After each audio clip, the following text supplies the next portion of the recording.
نحمده ونصلي على رسوله الكريم أما بعد أعوذ بالله من الشيطان الرجيم بسم الله الرحمن الرحيم رب اشرح لي صدري ويسر لي أمري واحلل عقدة من لساني يفقهوا قولي آمین۔ قرآن پاک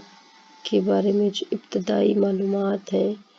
وہ آپ نے پچھلے لیکچرز میں ان کے بارے میں جان لیا ہے، اور آج کا جو ہمارا لیکچر ہے یہ سورہ البقرہ کی آیت نمبر 284 سے 286 تک، یعنی ٹوٹل ہم 3 آیات کو پڑھیں گے۔ 284 سورۃ البقرہ کی آیت نمبر 284، 285 اور 286۔ ہمارا یہ جو ٹاپک ہے یہ قرآن کریم کی منتخب متن کا ہم نے مطالعہ کرنا ہے، اس میں سے پہلا ٹاپک ہے، اور جو پہلی آیت ہے، ویسے سورۃ بقرہ کی آخری 3 آیات ہیں جو ان میں سے 284 نمبر پر آیت ہے۔ اس میں اللہ تعالیٰ نے ان آخری آیات میں اصل میں عقائد کے بارے میں بیان کیا ہے۔ تو پہلے ہم آیت نمبر 284 کو دیکھتے ہیں۔ اعوذ باللہ من الشیطان الرجیم۔ للہ ما فی السماوات وما فی الارض وان تبدوا ما فی انفسکم وتخفوہ یحاسبکم بہ اللہ فیغفر لمن یشاء ویعذب من یشاء واللہ علی کل شیء قدیر۔ اب اس میں پہلی چیز بتائی گئی ہے کہ جو کچھ بھی ہے آسمانوں میں اور زمین میں کس کے لیے؟ اللہ تعالیٰ کے لیے۔ اور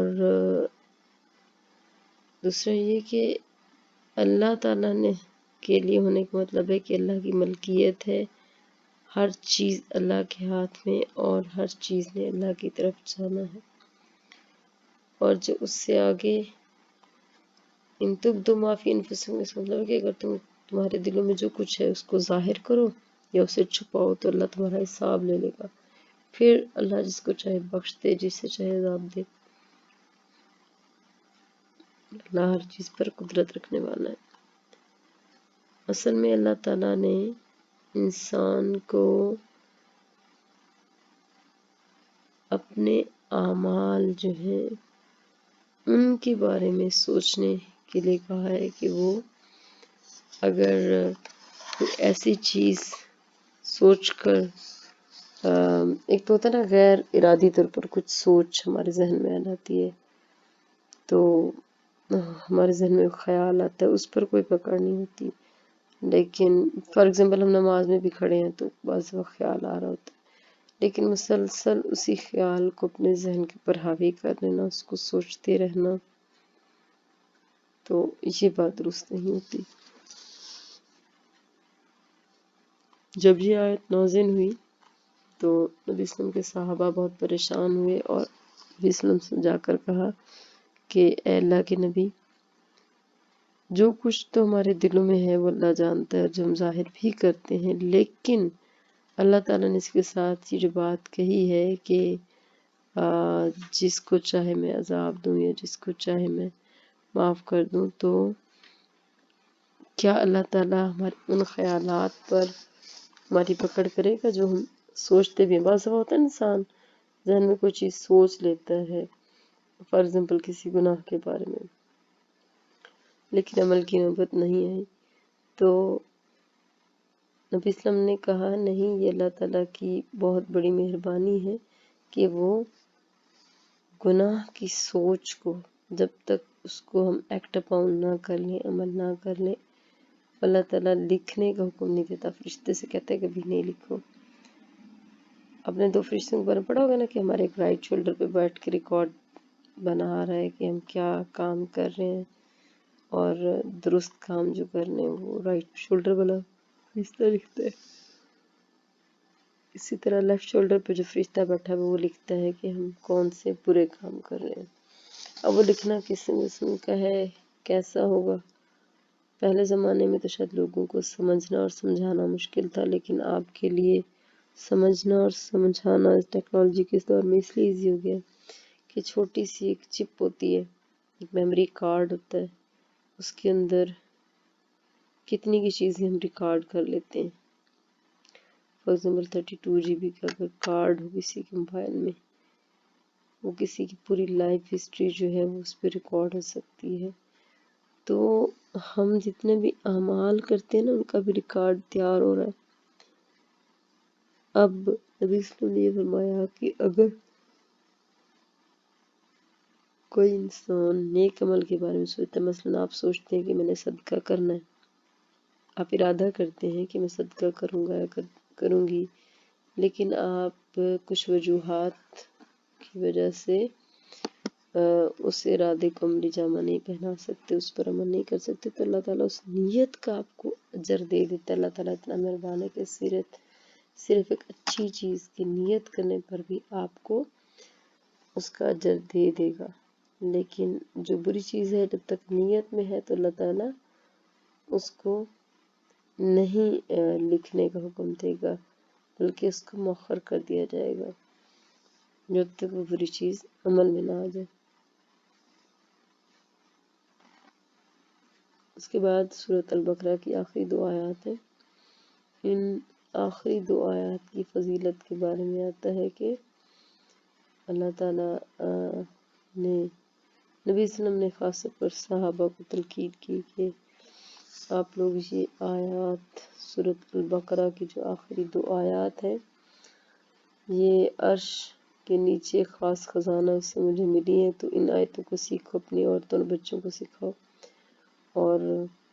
رات کو سونے سے پہلے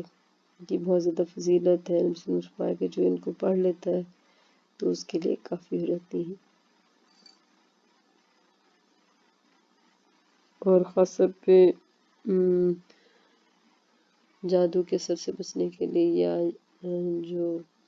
دم وغیرہ کے لیتے ہیں اس میں بھی سورۃ البقرہ کی آخری 2 آیات کو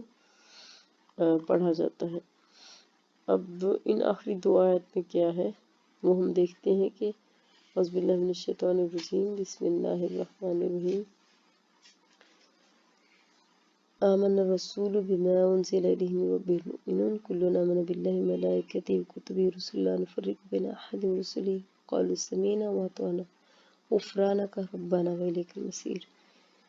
آیت نمبر 285 میں بیسیکلی ایک مسلمان کے جو عقائد ہیں،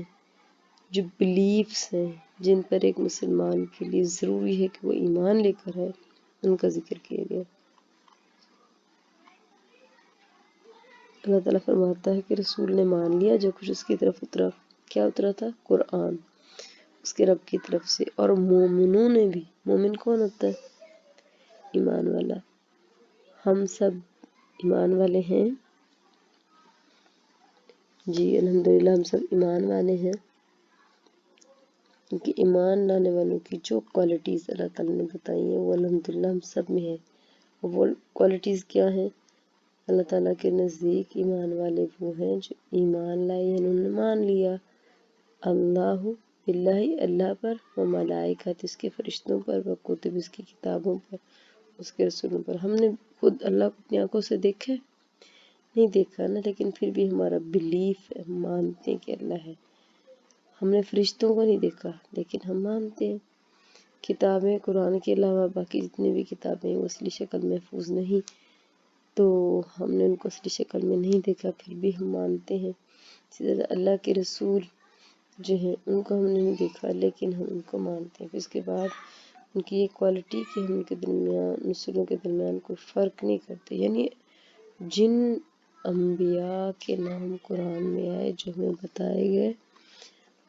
تو ان کو ہم نے ایز اٹ از رسول ماننا ہے کہ وہ رسول تھے۔ اس کے بعد ایمان والوں کوالٹی بتائی گئی کہ وہ کہتے ہیں کہ ہم نے سنا، ہم نے اطاعت کی۔ اللہ تعالیٰ کہتے ہیں کہ ہم نے سن لیا جو آپ نے حکم دیا، ہم نے اطاعت کی، اور اے اللہ ہم تیری بخشش چاہتے ہیں اور تیری طرف ہی لوٹ کر جانا ہے۔ ہر انسان نے مرنے کے بعد کس کے پاس جانا ہے؟ کہاں پہ جانا؟ اللہ کے پاس۔ کوئی دنیا میں مانے یا نہ مانے، اللہ ہمارا رب ہے، اور آخرت میں ہم سب کو اللہ کی طرف ہی جانا ہے۔ اللہ تعالیٰ نے یہاں پہ اس آیت میں، آیت نمبر 285 میں ایمان والوں کی تعریف کی ہے، اور یہ کہ ان کو کہا ہے کہ جس طرح نبی صلی اللہ علیہ وسلم ایمان لائے، مان لیا جو اللہ نے نازل کیا، تو مسلمان بھی اسی طرح اللہ کو ایک مانتے ہیں، اللہ پر ایمان لاتے ہیں اور رسالت یعنی اللہ تعالیٰ کے رسولوں کو ماننا، اور اس کے بعد فرشتے، اللہ تعالیٰ کے فرشتوں کو، اس کی کتابوں کو، ان ساری چیزوں پر ایمان لاتے ہیں، اور وہ کسی رسول کے درمیان فرق نہیں کرتے۔ تو فرق نہ کرنے کا مطلب یہ نہیں ہے کہ ہم کسی کو کہیں کہ فلاں بہت اعلیٰ ہے اور بہت فلاں جو ہے اس کا لیول کم ہے۔ اللہ کے نزدیک ان انبیاء کے درجے ہیں۔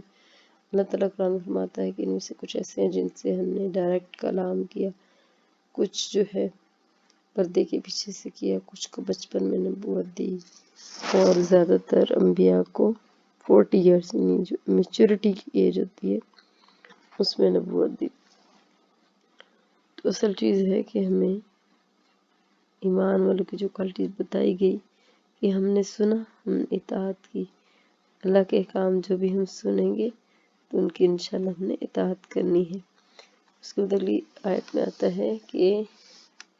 اللہ تعالیٰ کسی انسان کو تکلیف نہیں دیتا مگر یہ کہ اس کی وسعت، اس کی گنجائش کے مطابق، اور اس کے لیے اس میں اجر ہے جس نے کمایا، اور اس پر اس کا عذاب بھی ہوگا جو اس نے کمایا، یعنی اگر غلط کام کیے، اگر اچھے کیے تو پھر جو ہے وہ اس کے اللہ تعالیٰ اجر دے گا۔ پھر اس کے بعد دعا ہے کہ اللہ تعالیٰ ہمیں نہ پکڑ اگر ہم بھول جائیں، ہم سے کوئی غلطی ہو جائے، اور جیسا بوجھ تو نے ہم سے پہلے لوگوں پر ڈالا تھا وہ ہم پر نہ ڈال، کیونکہ ہم اپنی ایک فیملی لائف میں دیکھنا تو ہم سے پہلے لوگوں پر زیادہ مشکلات تھی، کسی بھی حوالے سے کہہ لیں، کیونکہ وقت کے ساتھ سہولیات، جدید وقت کی ضروریات ایڈوانس ہوتی جا رہی ہیں، اور ہم دیکھتے ہیں کہ بغیر پانی، بجلی، بغیر گیس کے، بغیر لائٹس کے، بجلی کے ہمارے جو آباء و اجداد تھے انہوں نے وقت گزارا، اور اس کے بعد صحابہ کرام نبی صلی اللہ علیہ وسلم کے ساتھ ہم دیکھتے ہیں کہ انہوں نے کس طرح اپنی زندگی میں اسلام کے لیے قربانیاں دی۔ اس کے بعد دعا کرتے ہیں کہ اللہ تعالیٰ ہم سے وہ بوجھ نہ اٹھا جس کی ہم طاقت نہیں، اور ہمیں بخش دے اور ہمیں رحم کر، اللہ تعالیٰ تو ہمارا آقا ہے، ہماری کافروں کو ہم پر مدد کر۔ اچھا، آپ نے یہ جو 3 آیات ہیں نا، ان کا ترجمہ لکھنا ہے، آیت نمبر 284، 85 اور 286 کا، اور اس کے ساتھ ہی جو ایک اللہ تعالیٰ نے ایمان والوں کی کوالٹیز بتائی ہیں، یعنی جو عقائد ہیں ہمارے مسلمانوں کے،